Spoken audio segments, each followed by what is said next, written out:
नमस्कार मित्रों, astro talkies में आप सभी का बहुत बहुत स्वागत है। बात आती है भावों को लेकर के, जब आपके लग्नेश 6, 8, 12 भाव में हो, यानी कि जो लग्नेश है, जो आपका जीवन का अधिपति ग्रह है, वह अगर 6, 8, 12 भाव में हो जाए तो क्या होता है। अब जो लग्नेश हैं वह जन्म कुंडली का प्राण तत्व है, यानी कि जो आपका लग्नेश है वह कोई भी ग्रह है, वह देह है, मन है, जीव है और जीव की गति को संचालित करता है। जैसा ग्रह होगा वैसा संचालन भी होगा। तो जब जीवन के पथ पर चलते हुए यह लग्नेश 6, 8 अथवा 12 भाव में स्थित होता है, तो यह जो साधक है, यानी कि जो जातक है, उस जातक के जीवन पथ में संघर्ष देता है, परीक्षा भी देता है और गूढ़ अनुभवों का भी अनुभव कराता है। इन स्थानों को त्रिक भाव भी कहते हैं। त्रिक भाव यानी कि थोड़े तिरछे भाव, कुछ टेढ़े फल देने वाले भाव, कुछ ऐसे भाव कि आप उन विषमताओं को महसूस करते हैं पर उसके लिए कुछ कर नहीं पाते। यानी कि जो लग्न है, यानी कि लग्न का जो स्वामी लग्नेश है, वह अगर 6, 8, 12 भावों में होता है तो व्यक्ति के जीवन में तमाम तरीके के संघर्ष आते हैं, उसे तमाम तरीके के अनुभवों से गुजरना पड़ता है, तमाम तरीके की परीक्षाएं भी देनी पड़ती हैं। अब यह जो लग्नेश है कौन सा ग्रह है, इस बात पर निर्भर करता है। लग्नेश सूर्य हो तो सूर्य का प्रभाव होगा, लग्नेश आपके चंद्र हो तो चंद्र का प्रभाव होगा, लग्नेश आपके मंगल हो तो मंगल प्रभावी होगा, लग्नेश बुध हो तो यह प्रभावी होगा बुध के अनुसार, हरियाली का प्रतीक। लग्नेश आपके गुरु हो तो आपको गुरु तत्व के पक्ष को लेकर के 6, 8, 12 का संबंध अगर मिलता है तो आपको कठिन परीक्षा देनी पड़ती हैं, कठिन अनुभवों से होकर के गुजरना पड़ता है। लग्नेश आपके शुक्र हो तो भी इसी प्रकार के 6, 8, 12 के फल मिलेंगे।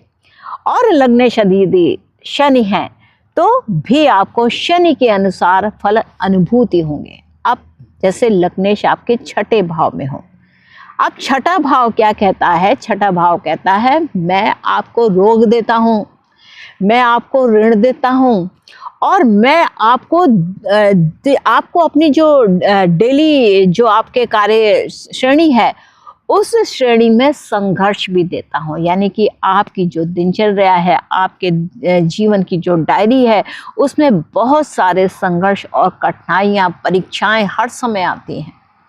अब चूंकि ये छठा भाव है, यानी कि पूर्व जन्म के, यानी कि 5वें भाव से यह दूसरा बनता है, तो क्या है, पूर्व जन्म के कर्म का यह फल भी है। अब पूर्व जन्म जिसे प्रारब्ध कर्मा भी कहते हैं, यानी कि व्यक्ति के जीवन में उसे आना ही आना है। और प्रारब्ध कर्म के विषय में यह बात है कि इसे आपको एनी हाउ हैंडल करना ही पड़ेगा, इसके लिए कोई उपाय नहीं है, आपको करना ही करना पड़ेगा, सहना ही सहना पड़ेगा। उसी जितने आप सहनशीलता में वह परिपक्व होते जाते हैं, प्रारब्ध कर्म उतना ही कटता जाता है। यानी कि लग्नेश की यहाँ बात है, लग्नेश अगर छठे भाव में होता है, छठे भाव का मतलब रोग ऋण शत्रुता हो गई, और जो जीवन में आना है वह आएगा ही, इसे कोई रोक नहीं सकता, इसका कोई उपाय नहीं है। इसका उपाय केवल सहनशीलता ही है, जितना आप सह करके उसको निकाल देते हैं।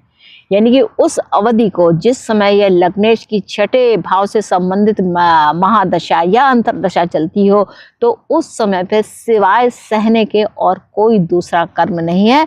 बस आपको अच्छे काम पर नियत रखना है, भरोसा रखना है कि एक समय आएगा जब यह सब चीज़ से मुझे मुक्ति होगी। अब यह जो छठा भाव है, यह क्या है कि अद्भुत संघर्ष की शक्ति देता है। बिल्कुल पक्का है, आप इसको करें। इसमें जो आपका जीवन होगा, ऐसा लगेगा कि जीवन एक रणभूमि के समान है और इसमें आपको बहुत सारे कर्तव्य भी करने होंगे, बहुत सारी स्पर्धा का भी बड़ा ही बोझ आपको यहाँ पर मालूम पड़ेगा कि छठा भाव है, तो यहाँ पर शोल्डर्स में बोझा भी यहाँ पर दिखाई देगा। और सकारात्मक फल अगर इसके रूप में देखें तो क्या है, दृढ़ अनुशासन यहाँ पर आप करते हैं और सेवा भावना रखते हैं, तो आप इस कर्म बंधन से, जो छठे भाव लग्नेश का छठे भाव से जो संबंध है, उससे कुछ मुक्ति मिल जाती है। और नकारात्मक जो फल होते हैं वो समय के साथ धीरे धीरे कम हो जाते हैं। यह एक उपचय भाव भी है, यानी कि समय के साथ धीरे धीरे धीरे धीरे ये इम्प्रूवमेंट लाते हैं और फिर वह ठीक हो जाते हैं। अब अष्टम भाव की बात आती है। अष्टम भाव क्या है, आपके गूढ़ रहस्य का भाव है। अचानक से आने वाली विपत्तियां भी इसी में शामिल हैं। यह आयु का भी द्योतक है और पूर्व जन्म का सूचक भी है। या यहाँ भी देखिए पूर्व जन्म की बात आती है। पूर्व जन्म 6, 8, 12 त्रिक भाव हैं और इसमें पूर्व जन्म का बड़ा ही गहरा संबंध है। और त्रिक भाव यानी कि ट्रिकी हैं, आपको ट्रबल्स देने ही वाले हैं। अष्टम भाव है तो यह क्या है, अचानक से कोई घटना या दुर्घटना हो गई, एक्सीडेंट्स हो गए, अचानक से कोई आपात की स्थिति हो गई, कुटुंब में कोई विघ्न बाधा आ गई, और ऐसे में बहुत सारे ऐसे में ऐसा भी होता है कि आपको किसी चीज़ का दोष लग जाए, किसी चीज़ का कलंक लग जाए सकता है। ऐसे तमाम सारी जिनके बारे में आपने सोचा ना हो, ऐसी आपत्तियां आपके ऊपर लग जाएं, आपके ऊपर अपलोग लग जाए, या ऐसे इंसिडेंट्स आपके जीवन में आ जाए जिनके बारे में आपने कभी भी विचार नहीं किया।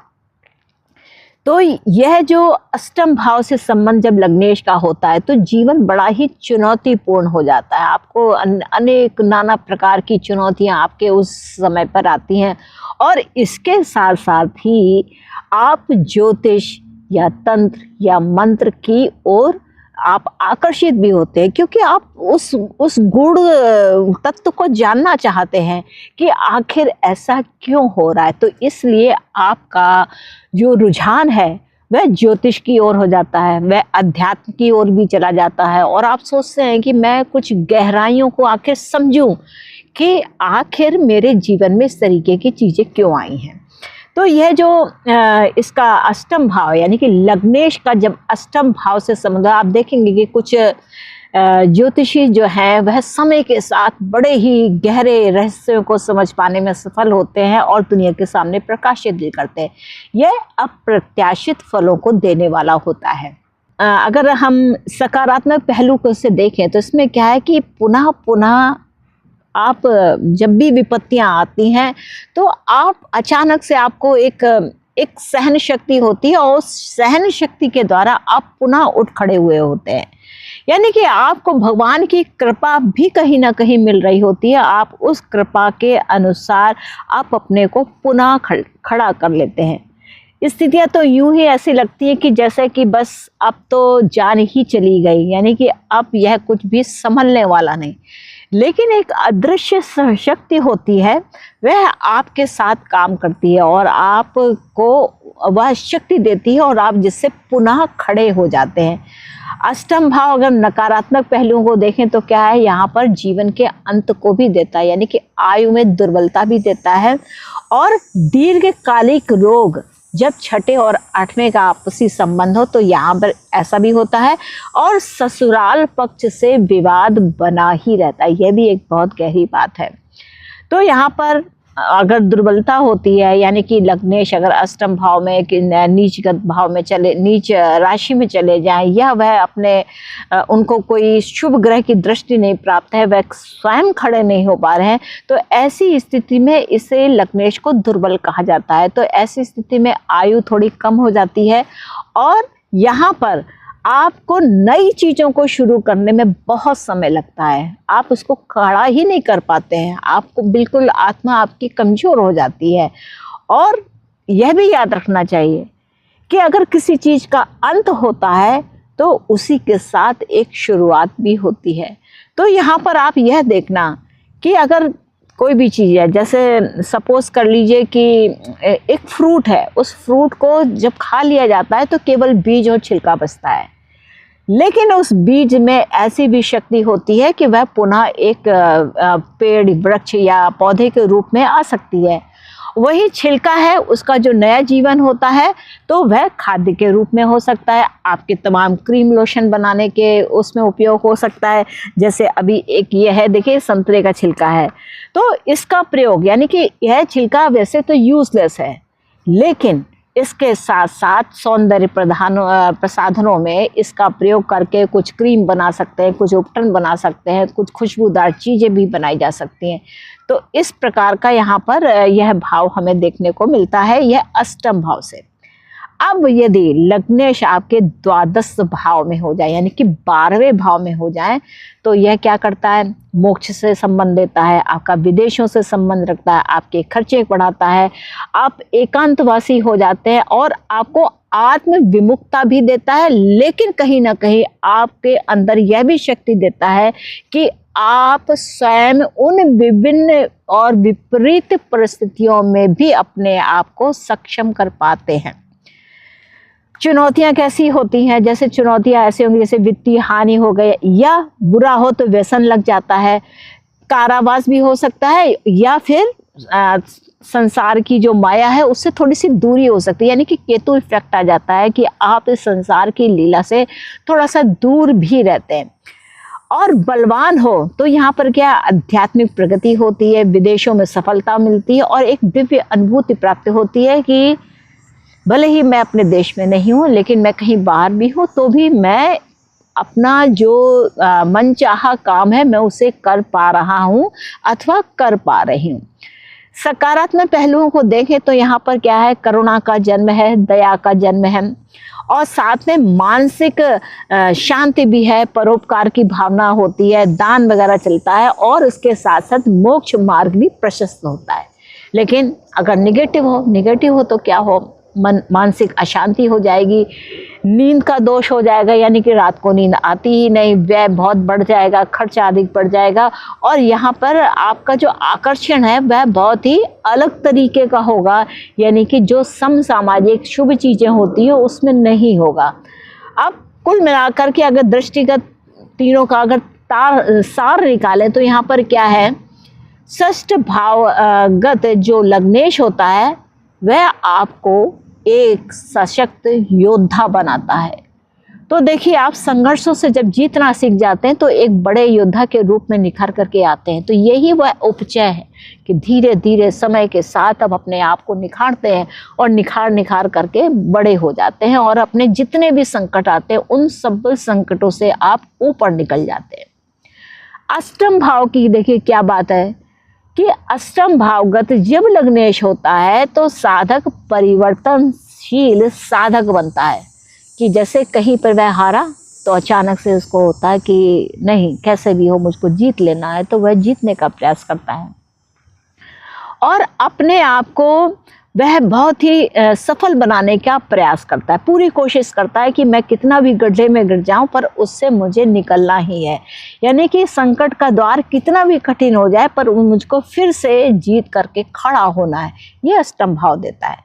द्वादश भाव की अगर बात आती है तो द्वादश भाव में क्या होता है कि जब लग्नेश आपके द्वादश भाव में, तो क्या होता है कि आप एक समर्पणशील वैरागी बनते हैं, यानी कि विदेश में या बाहर में कहीं भी जो आपकी जन्मभूमि नहीं है वह सब विदेशी ही है, तो वहाँ पर आप अपने आप को सफल बनाने के लिए किसी वैरागी के से जीवन का आप अपना जीवन जीते हैं, यानी कि किसी ये साधु संत से कम नहीं है कि विदेश में रह करके जहाँ कोई भी अपने नहीं है और उस विपरीत स्थितियों में भी अपने आप को खड़ा करना। जैसे बहुत से लोगों का मैंने देखा है कि जिनकी कुंडली के लग्नेश जो है वह विदेश भाव यानी कि द्वादश भाव से संबंध रख रहे हैं, तो वह विदेशों में अधिक सफल हैं, जबकि देश में रहते हैं तो वह उतने सफल नहीं होते, लेकिन जब विदेशों में रहते हैं तो यानी कि अपने जन्म स्थान से दूर रहते हैं तो वह सफल व्यक्तित्व कहलाते हैं। यहाँ पर समझने की बात क्या है कि ज्योतिष में जो कुंडली है वह शत्रु नहीं है, आपके जीवन के पथ को दिखाती है। तो अपने लग्नेश को देखें, क्योंकि लग्नेश आपका समस्त जीवन का आधार है। लग्नेश आपकी संकल्प शक्ति है। जैसा ग्रह है आप वैसा संकल्प लीजिए और आप सफल होंगे। ये जितना भी मैंने जो थॉट सोचा, ये बहुत ही अनुभवों के बाद मैंने पाया है। अभी हाल ही में मेरे साथ एक बड़ी दुर्घटना हो गई। मेरी बेटी की पुत्र जन्म की प्राप्ति होने वाली थी। हम सब इस हर्ष में थे, लेकिन भगवान को ये मंजूर नहीं था।